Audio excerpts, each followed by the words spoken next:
Amados, abra sua Bíblia em 1 Tessalonicenses, capítulo 5. Nós vamos estudar os versos 14 e 15 nesta manhã. Falei 1 Coríntios? Então falei correto. 1 Tessalonicenses, capítulo 5. Vamos fazer a leitura dos versos 14 e 15 nesta manhã. Semana passada eu falei das responsabilidades pastorais. Se você lembra, eu falei que eles trabalham, presidem e aconselham. E a atitude da igreja deve ser, então, de estima e amor e de um relacionamento que seja pacífico. E, comumente, nós pensamos nos relacionamentos igreja, pastor, pastor, igreja.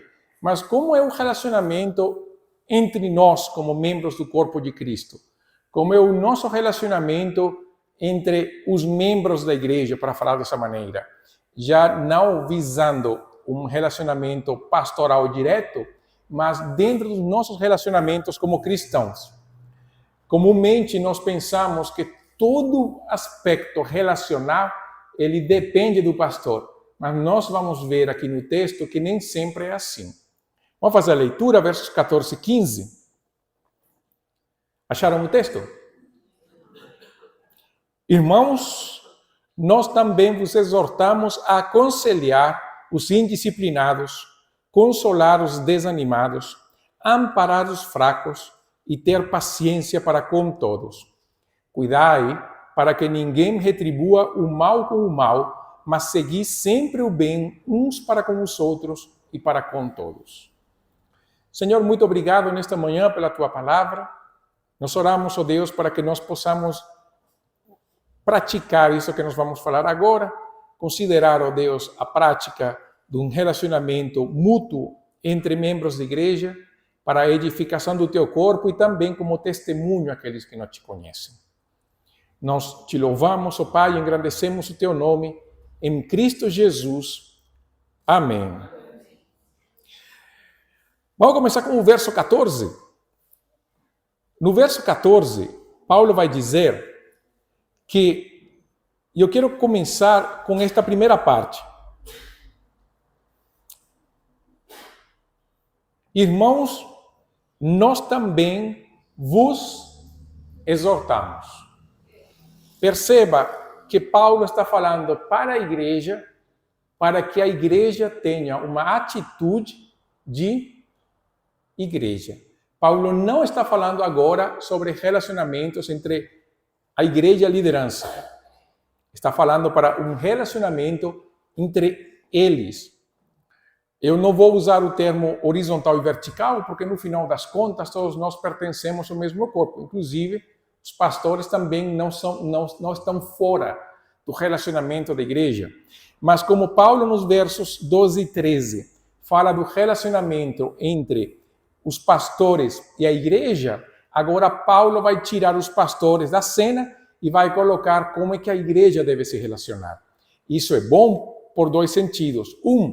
Porque muitas vezes a igreja coloca responsabilidades do pastor no pastor que não correspondem a ele, e às vezes o pastor coloca responsabilidades da igreja que também não lhe correspondem. Então Paulo vai colocar que a função do pastor é basicamente trabalho, presidir e aconselhar. E responsabilidade da igreja vai ser aconselhar, consolar, amparar e ter paciência. 4 aspectos que nós falaremos sobre isso. O primeiro aspecto é justamente aconselhar os indisciplinados. A sua versão tem outras versões que vai falar admoestar, não é assim? Quem tem admoestar? Levante a mão. Admoestar, a maioria. Quem tem aconselhar? Quem tem aconselhar? Então, porque você tem a mesma versão, né? Aí. Mas o que o texto vai mostrar? Vai mostrar justamente que vamos ter que aconselhar a quem? Quem é esse grupo de pessoas? Indisciplinados são aqueles que não conseguem se sujeitar. Você já viu aqueles que falam, eu somente me submeto a Deus e não aos homens? Quem já viu falar isso? Quem já ouviu? Quem já falou isso? Levante a mão. Sou eu. Não, pecador aqui, né? Eu já tive uma época que eu falava isso. Paulo fala que é dever da igreja justamente aconselhar ou admoestar, mas o sentido aqui, gente, é de uma repreensão severa. Quer dizer, a igreja não deveria tolerar uma insubmissão dos próprios membros à liderança. Quando a liderança é bíblica, estamos partindo de um princípio de uma igreja saudável, entenda isso. Onde a igreja é saudável e a liderança é saudável. Eu acredito que é o nosso caso, né? Então, a própria igreja deve zelar pelo cuidado quando alguém fala mal da liderança da igreja. E ela deve ser aconselhada ou inclusive admoestada. A própria igreja que deve aprender a cuidar de si mesma. Volto a dizer, quando a liderança é saudável. Quando a liderança em Tessalonicenses são presbíteros e diáconos, principalmente os presbíteros, os pastores. Principalmente quando eles trabalham entre vós, presidem no Senhor e vos aconselham. Quando alguém não quer entrar nessa dinâmica, porque ele por alguma razão, mas principalmente por rebeldia no coração, a pessoa não deveria ir até o pastor para falar sobre isso. A pessoa deveria ir até a pessoa e admoestá-lo no Senhor. Por quê? Porque isso evita murmurações, pecados. E evita que a má semente da discórdia seja plantada nos corações das pessoas. Esse é o primeiro aspecto. O segundo aspecto é consolar aqueles que são desanimados, aqueles que perderam por alguma razão a esperança. E quando nós pensamos assim, nós pensem naqueles que estão faltos de força. No contexto dos Tessalonicenses, essa falta de força também era por causa da perseguição que eles estavam sofrendo. Ou aqueles que estavam entristecidos ou preocupados por causa daqueles que morreram no Senhor. Estou pegando o contexto anterior a este texto. Então pense aquele cristão que por alguma razão está perdendo a esperança da vida cristã.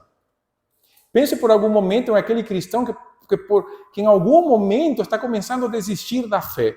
Paulo fala, console essas pessoas.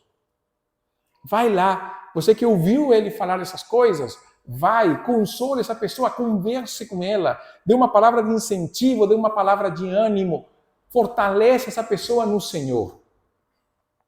De novo, uma responsabilidade da igreja, não do pastor. Porque é o sentido que Paulo está falando. Aqui nesta hora nós temos que tirar aquilo que eu aprendi e nós temos que focar naquilo que a Bíblia diz. Entenda isso. Ah, mas não aprendi assim. Eu também não aprendi assim, mas a Bíblia fala isso. E nós vamos ficar com o quê? Nós temos que ficar com o que a Bíblia diz. Então, é função da igreja justamente o consolo daquele que está desanimado e amparar os fracos. E sabe o que muitas vezes acontece? Nós não lidamos com aqueles insubmissos, indisciplinados, nós não consolamos os desanimados e também não amparamos os fracos. Fraco neste texto são aqueles que estão lutando contra o pecado e por alguma razão as forças deles estão se esvaziando, esgotando. Paulo fala, ampara essas pessoas. Cuida dessas pessoas, traz ele para perto. Que eles possam ver o cuidado que a própria igreja dá para aqueles que estão enfraquecidos na fé. Você já imaginou se nós fôssemos assim? Porque em última instância Paulo vai dizer ter paciência para com todos. E uma das coisas que nós não temos atualmente é paciência. Por isso eu sempre uso aquele exemplo, né?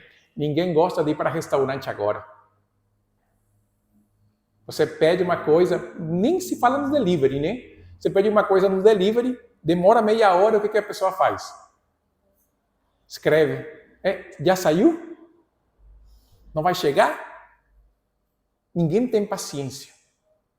Nem se fala restaurante, né? Quando Quando eu era criança, às vezes o prato demorava 40 minutos, 1 hora. Claro que também era proposital, né? O pãozinho, a manteiga, a coisinha, você vai.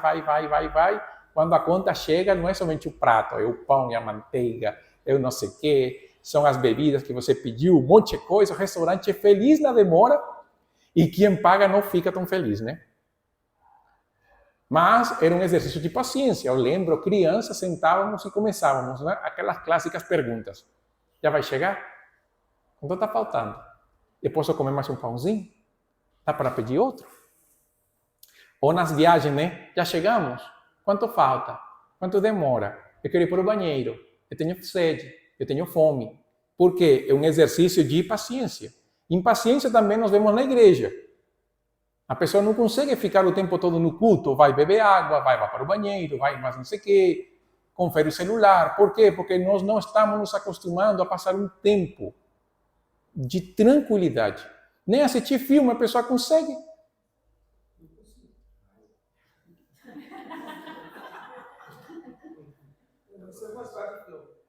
Então agora você não vai poder sair do culto nunca, jamais, até o culto acabar.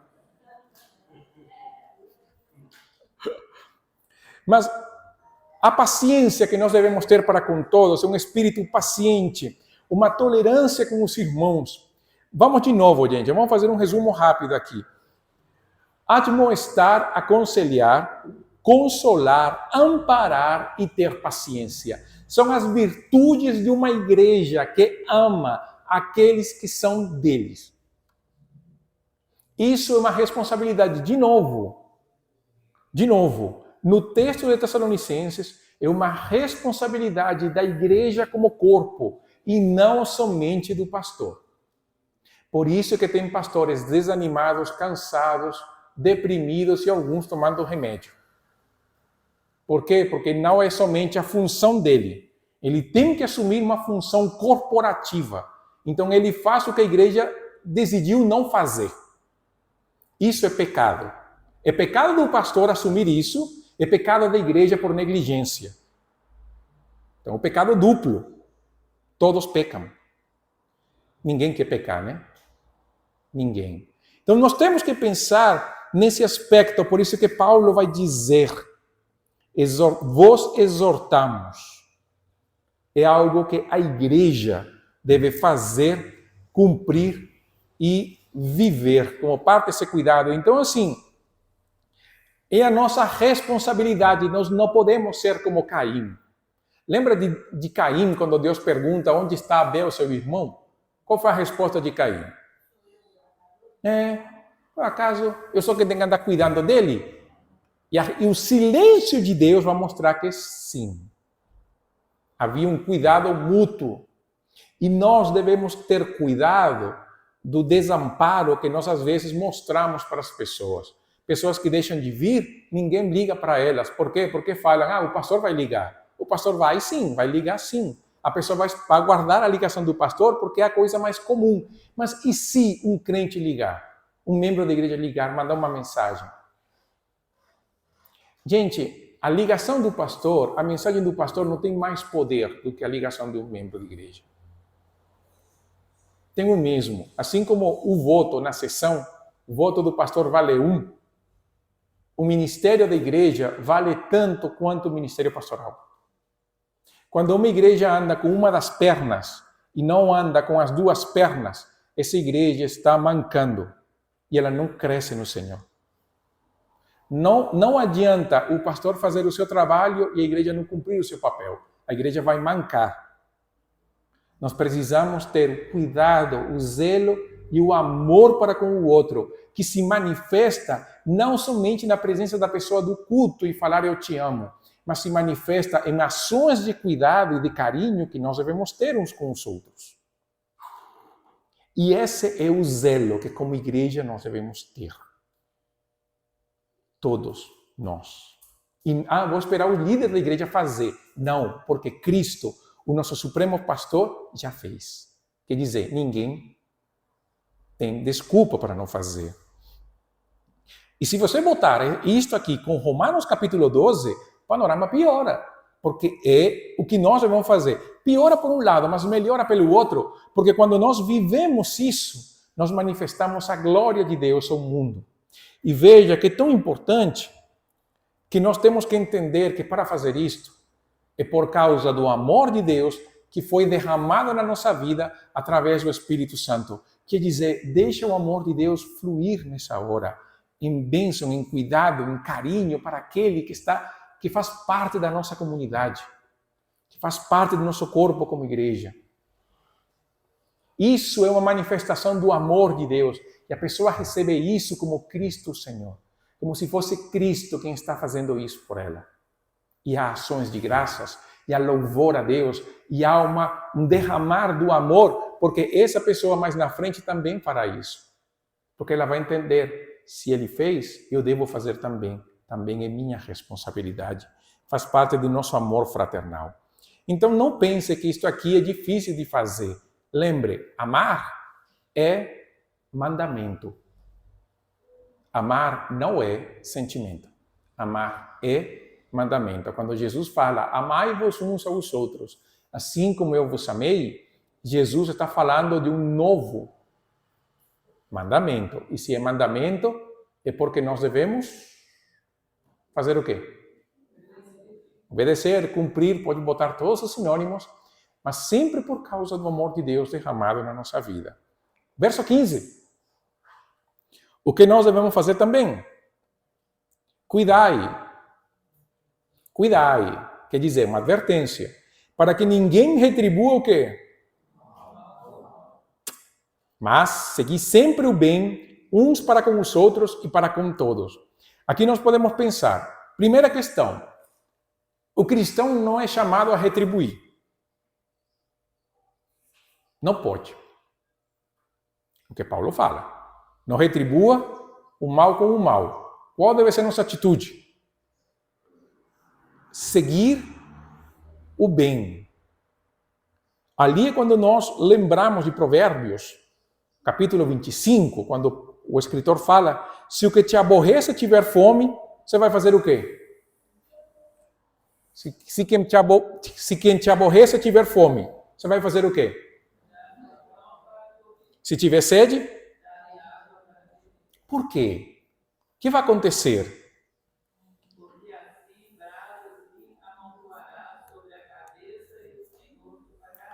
Amontoarás brasas vivas sobre sua cabeça. Ele vai ficar vermelho da vergonha. E o Senhor te retribuirá. Como é que o Senhor vai retribuir? É interessante como Paulo, em Romanos 12, vai falar sobre isso, porque ele vai falar: não vos vingueis a vós mesmos, amados, mas dai lugar a quê? A ira do Senhor. Porque está escrito: a mim pertence a vingança, eu retribuirei, disse o Senhor. Então Paulo está dizendo que quando nós, e também Tiago vai falar isso, quando nós atuamos na ira dos homens, a justiça de Deus não se cumpre. Então Paulo vai dizer, alguém te faz mal, não retribua. Entenda, a igreja de Tessalonicenses vivia num ambiente de perseguição. E Paulo fala, aqui não é uma questão de retribuição. Que no dia que a perseguição parar, então eu vou fazer isso. Não. Aqui não é uma questão de que se alguém fechou a porta da sua vida na minha cara, eu vou fechar a minha porta na vida dele. Não. O cristão, nesse aspecto, vive o que o mundo vai chamar de tolice. Que é, mesmo que a pessoa me odie, eu vou amá-la. Só que nós vivemos num mundo onde os valores e princípios estão tão virados que nós, como cristãos, também temos aceitado esse movimento do mundo a favor de uma atitude retributiva e não misericordiosa. E ali, quando aquele que te aborrecer tiver fome, você vai dar algo de comer, mas você vai dar algo de comer perto da data de vencimento, ou estragado, ou vai dar pouco, para que ele sinta o gostinho de um pouco daquilo que está fazendo comigo. Se ele tiver sede, você vai dar água morna ou quente, que não merece. Mas não, Paulo fala não, faça isso não. Siga o bem. E aqui Paulo vai mostrar 2 âmbitos disso. Primeiro, uns para com os outros, quer dizer, nunca retribua o mal com aquele que professa a fé comum. Entre os membros da igreja não poderia haver retribuição. Eu vou fazer como ele me fez. Até a Bíblia fala isso, né? Não fazer. E também para com todos, que inclui as pessoas não crentes. E não tem coisa pior, não tem pior testemunho de um cristão retribuindo uma pessoa não convertida de acordo com a maldade que a outra pessoa fez. Por quê? Porque a pessoa vai dizer, e olha lá, que é crente, né? Porque ali a pessoa quer toda a misericórdia. Entenda isso. A pessoa do mundo, ele tem um sistema de justiça extremamente distorcido. Ele quer o juízo de Deus para todos e a misericórdia de Deus para ele. O cristão, ele pede a misericórdia de Deus para ele e pede também a misericórdia de Deus para com os outros. Agora, isso não quer dizer que o cristão não peça que Deus julgue a sua causa. E se acontecer que Deus julgar a sua causa procedente e dar ao outro aquilo que diante de Deus merece, também não é para o cristão bater palmas e falar é isso aí que eu queria. Não, pode não. Nós não podemos nos alegrar nem quando Deus estabelece sua justiça perante o outro.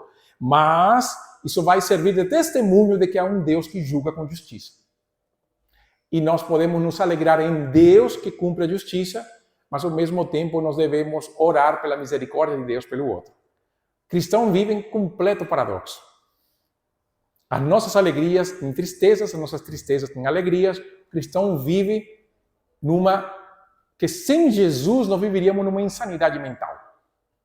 Porque a gente chora com quem chora, se alegra com quem se alegra, e às vezes ao mesmo tempo.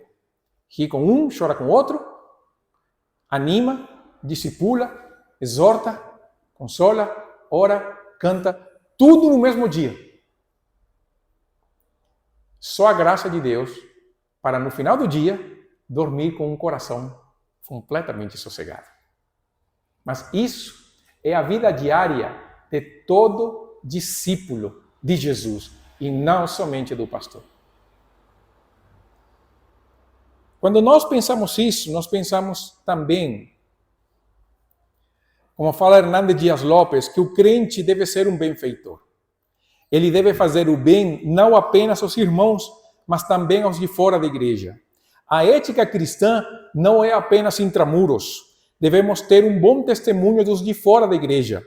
Precisamos ter uma vida irrepreensível. Nossa vida precisa referendar a nossa palavra e a nossa pregação. Amados, o nosso amor aos irmãos define muito bem o nosso amor pelo Senhor e pela igreja. Da maneira como eu amo vocês, da maneira como vocês me amam, da maneira como nos amamos como corpo, define exatamente o nosso amor pelo Senhor e pela igreja. É a melhor manifestação disso. Os nossos relacionamentos definem o nosso amor. Um crente que vive isolado, que não se relaciona com ninguém, ele não entende o amor de Deus. Um cristão que vive somente para si mesmo, ele não entende o amor de Deus. Sabe por quê? Porque Deus nos fez parte do seu corpo, corporalmente. E nós somos responsáveis uns pelos outros, assim como nós somos responsáveis pela nossa própria vida. Então eu zelo da minha vida, mas ao mesmo tempo eu sou chamado a zelar pela vida do outro. Não como opção, mas como mandamento. E nós não gostamos da palavra mandamento, porque nós cremos erradamente que a graça exclui mandamento. E a graça está cheia de mandamentos. E um dos mandamentos é amar uns aos outros. E onde nós deixamos esse mandamento? Se foi o próprio Jesus que falou isso. Quando nós entendemos que a manifestação do amor de Deus, ela vai e transborda acima do que simplesmente dizer Jesus, eu te amo. E vai também, não somente ações de devoção, mas ações de cuidado com aquele que é meu irmão, em todos os aspectos, quando erra, quando está fraco, quando está desanimado, a paciência que eu devo ter para suportá-lo em amor, eu estou manifestando o quanto eu conheço de Deus. E outra, Deus é comunidade, Deus é trindade. Deus é uma comunidade que vive numa única natureza, mas é uma comunidade, Pai, Filho, Espírito Santo, 3 pessoas. Deus nos insere dentro de uma comunidade para vivermos a experiência de sermos um corpo do Senhor.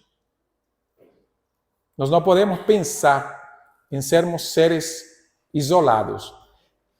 E veja a relação dos versos anteriores da mensagem da semana passada, dos versos 12 e 13 com 14 e 15.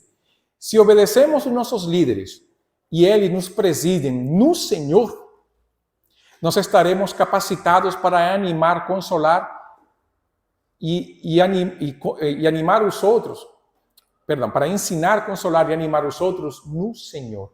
Então, por isso, uma igreja saudável, ela é composta de uma liderança saudável, mas de cristãos também saudáveis. Não pode ser o pastor saudável e a igreja doente, ou a igreja saudável e o pastor doente. Os dois têm que ser saudáveis. E nós devemos caminhar para a saúde espiritual ótima da nossa igreja. Isso, de novo, não é somente responsabilidade do pastor. A começar pelo pastor, vou falar uma coisa, eu prego, eu ensino, eu discipulo, eu visito, eu estou cumprindo minha função. E você está cumprindo? Essa é a questão. Eu já comecei a fazer isso há muito tempo. Você está fazendo? Porque nós precisamos de uma igreja saudável. E último, amados, a não retribuição da ofensa também define muito bem o nosso amor pelo Senhor, o nosso amor pela igreja e também é uma manifestação ao mundo de que eles precisam de Jesus. Nós temos que ter uma vida completamente diferente ao mundo, distinta. Cristão deve ser completamente diferente ao mundo. Inclusive, na sua aparência externa. Um cristão não pode andar carrancudo o tempo todo. Vai ter momentos que a gente vai andar triste, vai andar bravo, isso é normal, faz parte da vida. Mas mesmo assim, a esperança que nós temos no Senhor faz com que nós tenhamos uma atitude diferente perante as coisas. Quando nós pensamos e agimos como o mundo, não havendo uma diferença entre nós e eles, que Cristo nós estamos falando para as pessoas? Que Cristo nós estamos pregando? Quando a nossa linguagem é cheia de palavrões, palavras corrompidas, quando nossa esperança está nas coisas deste mundo, quando nós não pensamos, meditamos ou falamos da eternidade, quando andamos nos caminhos deles, quando sonhamos como eles sonham, quando vivemos como eles vivem, quando fazemos o que eles fazem, que diferença nós fazemos? Se você for tirado do seu meio, for tirado do seu entorno, alguém vai sentir falta de você, porque você era a referência. Ou simplesmente vão dizer, fulano foi embora, que coisa, né?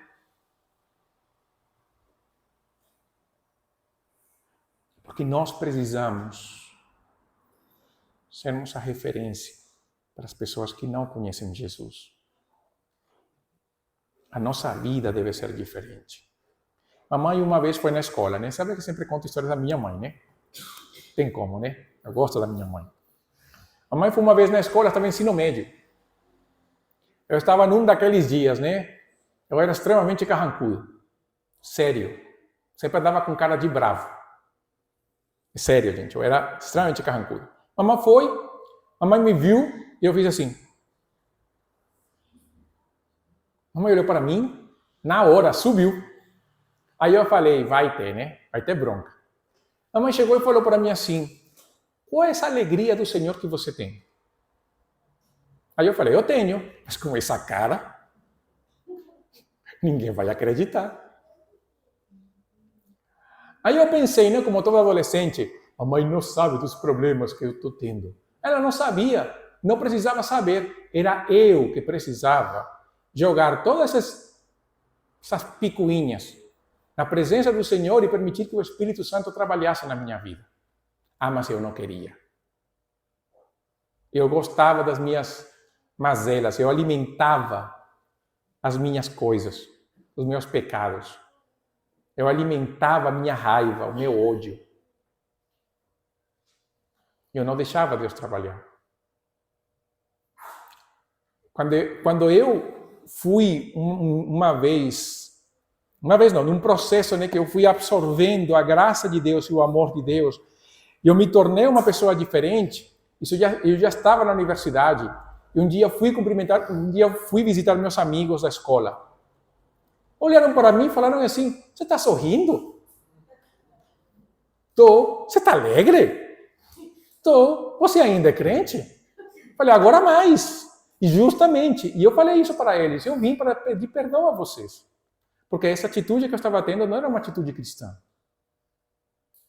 Nenhum deles se converteu, entenda, por isso.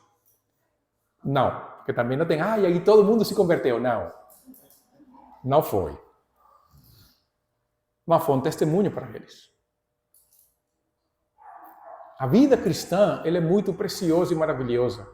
E nós devemos experimentar essa vida que flui do amor de Deus para os outros.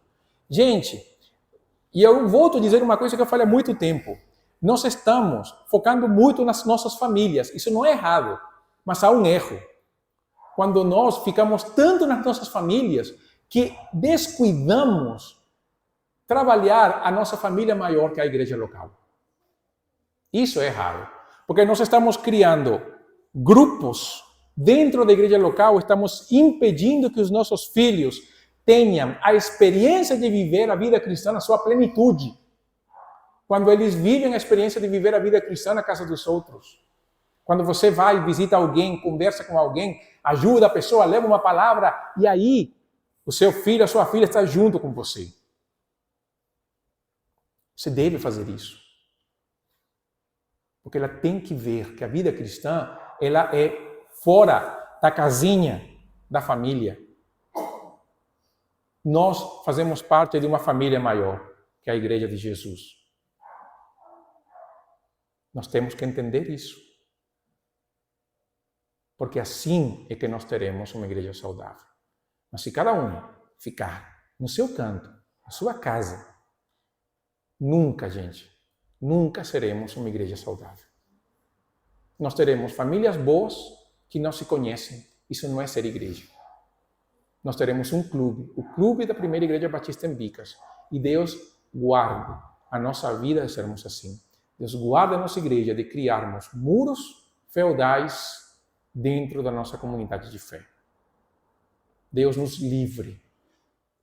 Eu estou falando seriamente, com muito amor. Deus nos livre de criarmos famílias tão fechadas que nunca, jamais alguém vai saber como que é a vida do outro. Porque então tudo que eu falei não vai servir de nada. E nós estaremos, mais uma vez, pecando por omissão. Mas não é essa a ideia, né? E por isso é que nós temos uma boa notícia para dar na sessão. Justamente para quebrar isso e para criarmos uma comunidade melhor. Mas vai ficar para a sessão. Você vai ter que aguardar. Quem é membro da igreja vai ter que ficar para a sessão. Mas viva a alegria de ser igreja de Jesus. Vai lá, faça uma coisa simples. Visite alguém da sua família que faz parte da igreja. Para fazer um exercício básico, para começar a quebrar gelo. Visite alguém da sua família que é da igreja. Ou visite alguém que você tenha mais proximidade. Só para quebrar gelo. Mas faça uma questão de famílias. Não somente de pessoas. Famílias. Procure integrar. Depois, procure alguém que seja afim a vocês, as duas famílias. Integre. Já são 3 famílias. E assim, essa terceira família, entrando mais na vida de vocês, vão fazer que outras famílias também sejam incluídas nesse âmbito. Você vai ter sempre pessoas com maior proximidade. Isso não é pecado. Você sempre vai ter pessoas com que você vai ter mais afinidade. Isso não é pecado. Como uma vez eu li, panelas na igreja não são pecados. Pecados é quando a panela tem tampa. Porque no conceito nosso de comunidade cristã, mesmo nós tendo o nosso grupo de maior convívio, sempre deve ter lugar para mais um. Sempre. Se não tiver, nós temos que nos examinar a nós mesmos. Mas nós temos que viver isso, viva isso. Não adianta falar mais. Viva isso, experimente. essa alegria. Experimente o prazer de ser parte do corpo de Cristo. Experimente. Você vai ver. Aqui não é satisfação garantida, depois a gente devolve o dinheiro, não. Aqui é uma questão que você vai aprender a viver na plenitude. E você vai ver o quão gostoso isso é. Isso é maravilhoso. Incline a sua cabeça. Vamos orar nesta manhã.